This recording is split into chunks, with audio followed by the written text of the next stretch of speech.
Hi everybody, it's Geordie from Geordie Colours. Thank you so much for joining me today. I am going to do a quick little video today, or maybe not so quick, but a quickish video on my favourite colouring supplies. So I did one a few months ago on my favourite colouring books. I thought it would be interesting to do one on my favourite supplies. I have been colouring for a little while now, I guess around about 18 months-ish. So I feel like I have a better grasp of what I like and what I don't like. So yeah, I thought it, and it's kind of helpful. I found it helpful to watch other people and see what they used when I first started. So yeah, I'm throwing this out there to try and help other people if you're just kind of getting into colouring, or you maybe are thinking about buying some other supplies but you're not sure where to go. I just thought I'd throw this one out there to see if it helps. So the first thing you need, other than a colouring book and pencils, is a sharpener. So I will show you a couple of my favourite sharpeners. So the one that I use the most is my Dial 133 sharpener. It's a manual sharpener, but I tried a couple of different manual sharpeners when I first started colouring, and this one is definitely not the cheapest, but it is the most reliable, and I've had good results with that. You can change the kind of length of the tip that you want just by turning this dial, and it's reliable. It doesn't eat your pencils, and yeah, it's a good one, but a little bit more pricey. But if you're looking for a good investment in a decent sharpener, then I would definitely recommend this one. Other than that, I'll put that away. I also use this one, the T-Gal sharpener. So this one, I'd seen a lot of people talking about it, particularly in relation to using with your Prismacolor pencils, and I do really like it for that. It is a smaller manual sharpener, although it does hold some sharpenings in the back, so you can sharpen a few pencils before you need to empty it. Mine's obviously been used, and you can change the size of the point just by turning this dial, and again, it's a nice reliable little sharpener. It seems to do the job well. I haven't been using this one anywhere near as long as I've been using my dial, but I have really enjoyed using it, and it's a good one, a good portable one for taking around.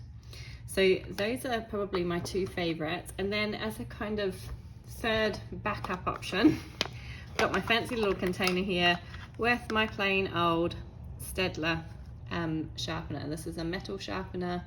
As you can see, it's well used. I probably need to invest in a new one soon because the blade will eventually wear out, but this was a really nice little cheap one, and I just have it in this little container which I can use to hold the sharpenings if I'm not near a bin or if I'm traveling or whatever. So three options, all different price points. The dial is obviously the most expensive. The T-Gal one I got for about 25 dirhams, which I think is around about $5 maybe, and this one would be the cheapest at probably just a couple of dollars. But yeah, all of them work well and they all do the job. Okay, other than that, then we need to talk about pencils. So I'll start with my favorite watercolor mediums, I think. So if you've watched any of my videos, you've probably heard me raving on and on and on about my distress watercolor pencils. So this is them. I use these a lot. I like them a lot. I have Inktense, I have Neo Color 2s, I have Albrecht Dürer watercolor pencils. These are the ones that I find myself reaching for most often. I like the range of colors. I like the softness, as in the softness they give on a page. They're not really bright, vibrant colors. So if you're looking for a more vibrant color, then maybe an Inktense or a Neo Color would be better for you. But I like these. They are buildable, so you can, build the color up. But I just really like them. I find them quite easy to use.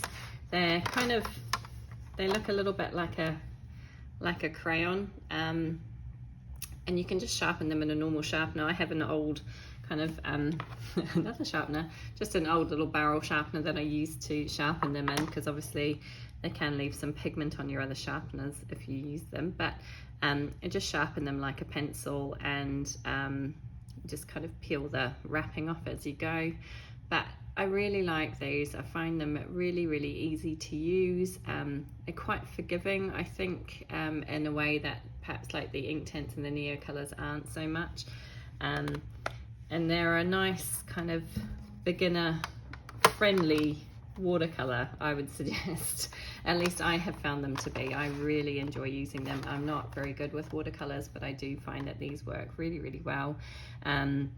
And you just use them like any watercolor pencil. You rub them on a piece of paper and then activate it with a water brush. So any old water brush will do. I just use, and I've got several different ones. This is a Pentel water brush. I've got a Staedtler water brush. I just use whatever I've got to hand. I don't stress about the water brush too much. Obviously they have different size of points, so if I'm doing finer details I get a finer point. But I really love these watercolor pencils. They are one of my go-to, definitely one of my go-to products when I'm coloring a page, particularly for backgrounds. Yeah, I find them, they make light work of backgrounds, as any watercolor medium will do, but I just really like those.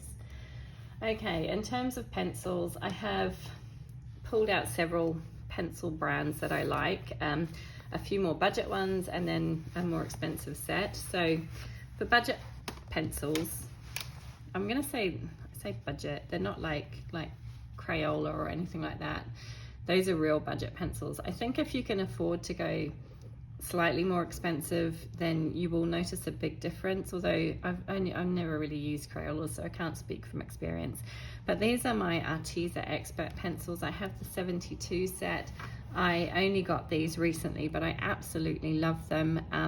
They're a joy to use and really, really nice. So I really love these. I wish I could get the 120 set. I just haven't been able to find them anywhere.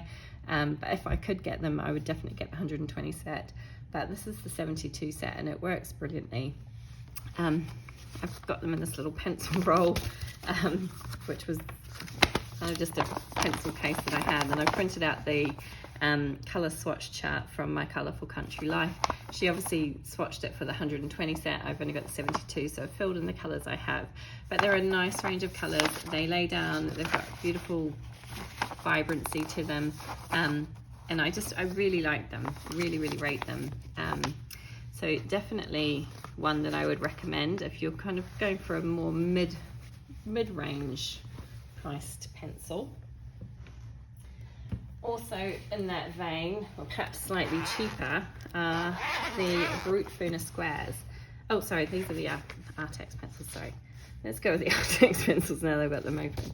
So the Artex pencils, I would say, I think they work out slightly cheaper than the Arteza pencils. You get 120 set, there's a 72 set, I think there's a 46 set. They do come in a nice box, but I decided to put them in a pencil case. I found that a lot easier.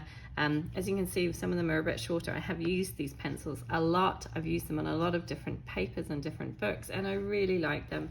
They've got a really good range of colours. Again, this is my Colourful Country Life's swatch chart that I've used here.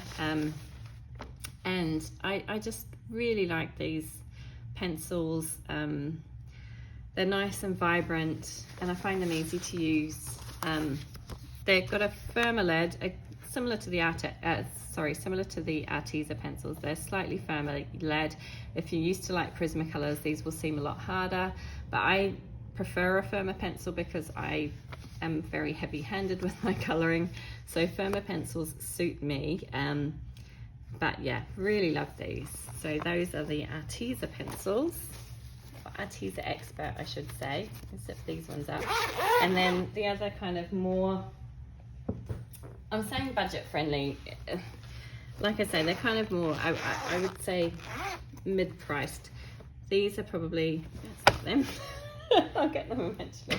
This one, I've got too many pencil cases, we haven't labelled them. Here we go, my Brute Funa squares. So these were the cheapest of the 4 sets of pencils that I'm going to show you. They are really nice. I haven't used them very much. When I first used them, I didn't like them. I don't know why, I struggled with them a bit, but I went back and tried them again and really rated them. So maybe it was the paper that I was using it on. I can't remember which book I tried them in, but I've used them several times since and I really like them. Again, a good range of colors. Here is the color chart for these ones, nice and vibrant. Again, they're not a really soft pencil, but they've got a nice creaminess to them that I really like. And like I say, a good range of colour. So those are the Brute Funa squares. And then you may have guessed my final set of pencils, which I would say are a more expensive set of pencils. Zoom you out slightly because I've got a big, sorry, I'm trying to zoom you out, there we go. Are the Prismacolor Premiers. So everybody knows about the Prismacolors. I'm sure you've all heard about Prismacolors. They're very soft and creamy and vibrant. They give beautiful results on pages. Again, it's my Colourful Country Life swatch chart. And there's 150 colours in the full set. You can buy smaller sets, but I love them. I have a bit of a love-hate relationship with them though, because I am heavy-handed, they break easily for me because I press too hard. I have tried to lighten up my pencil strokes a little bit more and I am getting better at that, but I do get a little bit frustrated with their lack of ability to hold a point. It does frustrate me a bit, but the results I get from these pencils are lovely and, like I say, nice and vibrant. I've been using these ones exclusively in my Moon Valley book and I really love the results. Another one of the cons for me is you get a lot of pencil dust, it can make a little bit of a mess on the page, but yeah, the pros outweigh the cons. Again, they're not the most expensive pencil on the market, but they are definitely a more expensive pencil. There's no point giving you the prices because I pay in dirhams, which, you know, because I'm living in the UAE, you probably won't know what that means. I don't know how much they are, but I would say that they're a higher end mid-range or a lower end high range, if that makes sense. They're definitely the most expensive of the pencils sets that I've shown you today.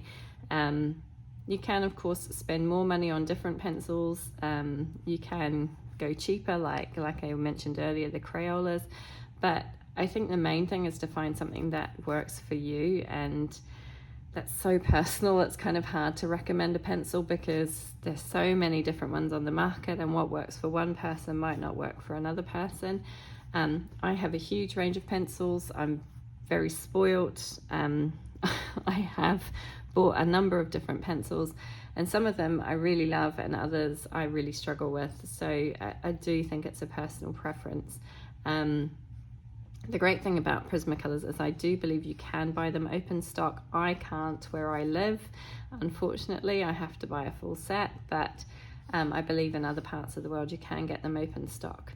So, which means you can buy 1 or 2 pencils that you need at the time. But yeah, I think they're a pencil that you should try and see how you get on with. Like I say, some people love them. I think most people love them, but there are drawbacks to them. But they're really nice, beautiful colour palette. So those are my Prismacolor pencils. I'm going to pause there and put these things away, and then go and grab the next lot of things I want to show you. Okay, so the next thing I want to show you is these King Art mixed media gel sticks. Now, I have only recently got these, so I can't comment on them too much, but they were really reasonably priced. I paid about 40 or 50 dirhams for them, which I think is about £10 UK, maybe like $9 US. And there's 48 gel sticks, and I really like them. So how I use them is to scribble them onto a palette, but you could use any kind of surface. This one's got a rough side and a smooth side. I actually use the smooth side. I think most people use the rough side. I actually just scribble them on the smooth side and then use these little finger daubers to pick up the color and smoosh it onto the page. Like I say, I really rate these. I Haven't used them very often, only a couple of times so far, but I am really enjoying how they perform and I'm looking forward to trying them out a bit more. But if you're looking for a cheaper way of kind of doing a background, I think these would be great. You can use them with water. I have never tried that, so I can't comment on it. You can apply them direct to paper and kind of smoosh it in with your finger. Again, I haven't tried that. The only way I've used them is to scribble them on a palette and pick them up with this, these little finger daubers. But it works a treat, and you can kind of mix the colors and create some fun backgrounds, and I really rate them. So if you are kind of looking to find something to help you out with backgrounds, then this would be the thing that I would direct you to. I don't know if you saw that actually, there are some metallic colors. So this one is a metallic purple. So in the set of 48, you get some metallic colors. I think all the ones in this box are metallics. And then you've obviously got black and white on the end there. And then you've got your kind of normal colors in here as well. So the metallics give a slight sheen. They're not like obvious shiny, but they give a slight sheen.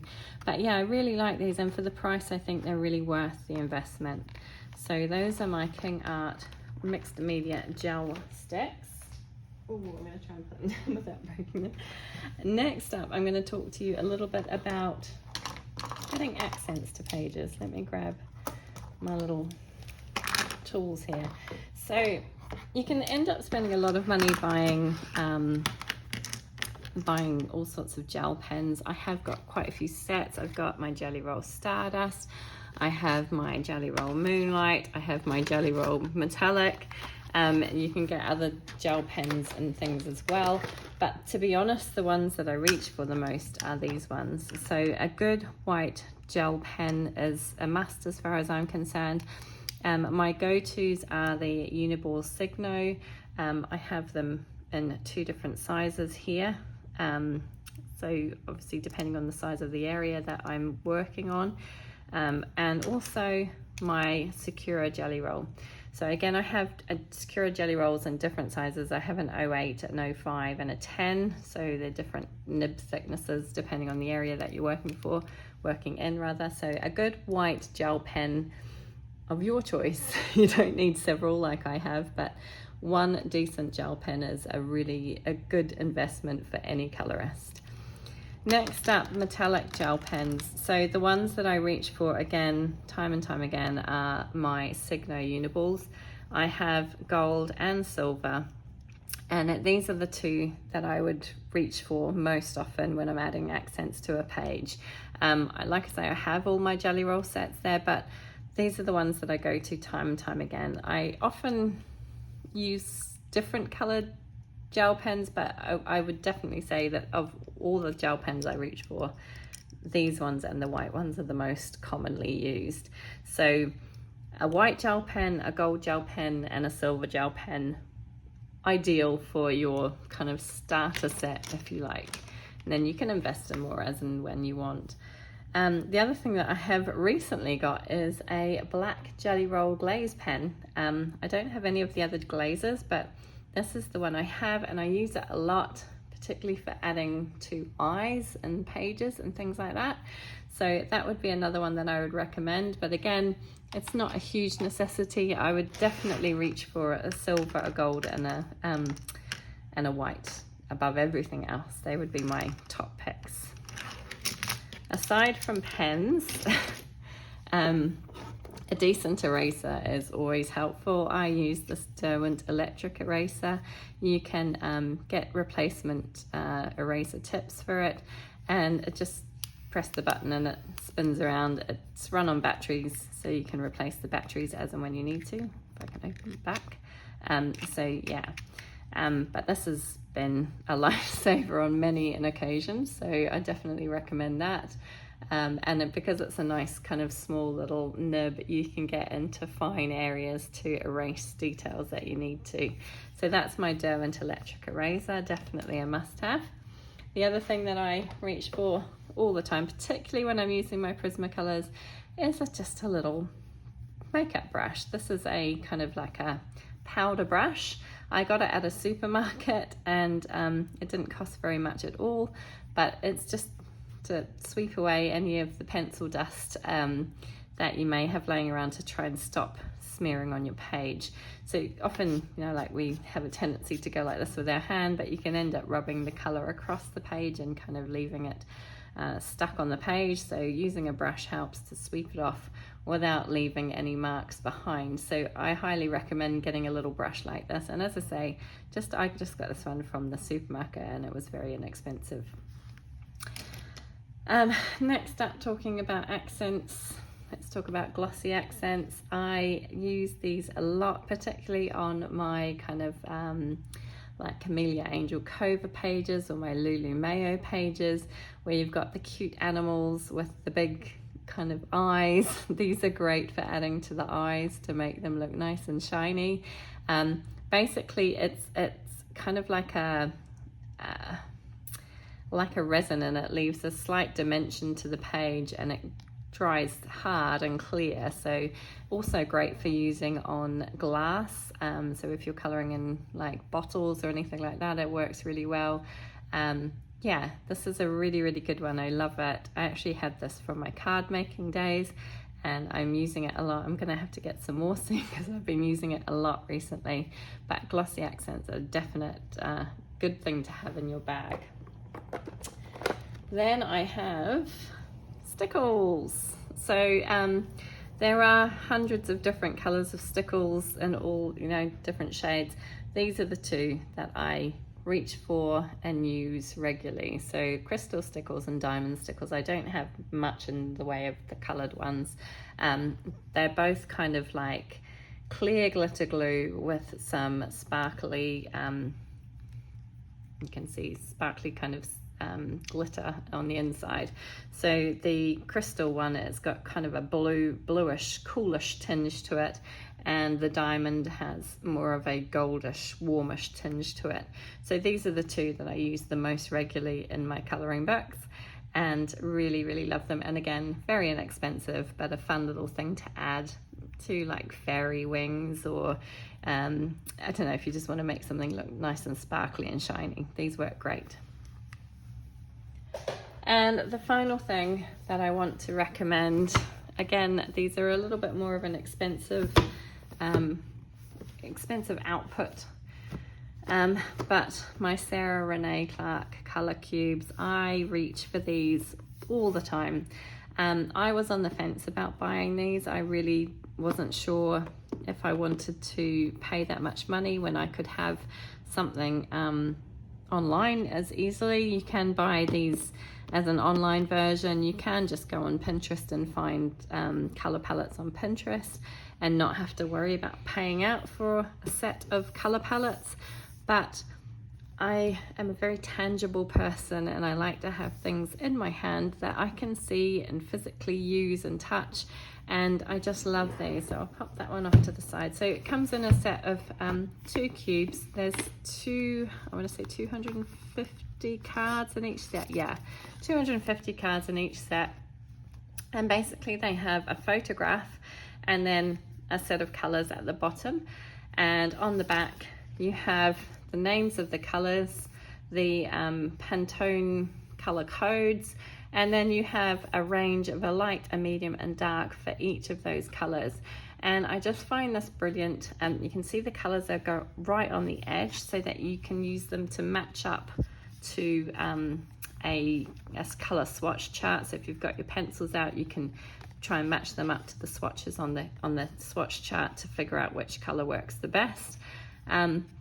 And yeah, I just reach for them time and time again. I find that my pages look much more cohesive if I use a color palette rather than just kind of winging it. I use them for my more complicated pages, not so much for my easier pages. I can kind of just wing those ones, that's fine. But for like Joanna Basford, Maria Trolle, Hannah Carlson, Kirby Rosanne's, all those kind of more complicated pages, I would normally reach for one of these. And I actually really like having, like I say, having a physical product that I can pull out and look through what I do. I did actually do a video on how I use color palettes to help me plan a page. So if you're interested, I will leave that linked above and you can check it out. But yeah, I just like flicking through them. I like getting inspiration from looking at all the different color possibilities. And like I say, there's 500 different color palettes to choose from in these two sets. Absolutely love them. Again, they're not for everybody. You don't have to shell out the money to get these. Like I say, you can get stuff on Pinterest, download them for free. So I realize that they're an expense. I realize that they're not a necessity, but I really like them. So I can only kind of recommend what I really like, and I do really like these.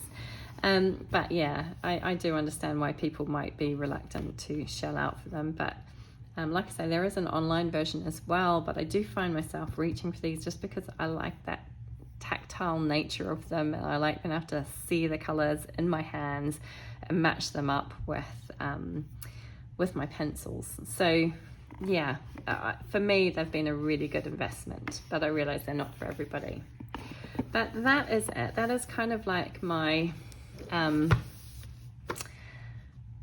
don't want to say my beginner's toolbox, but just like my favorite kind of things to use in my coloring books. And I have, like I say, I've been very spoiled. I've kind of spoiled myself really by buying lots of different pencils and lots of different gel pens and all that sort of stuff.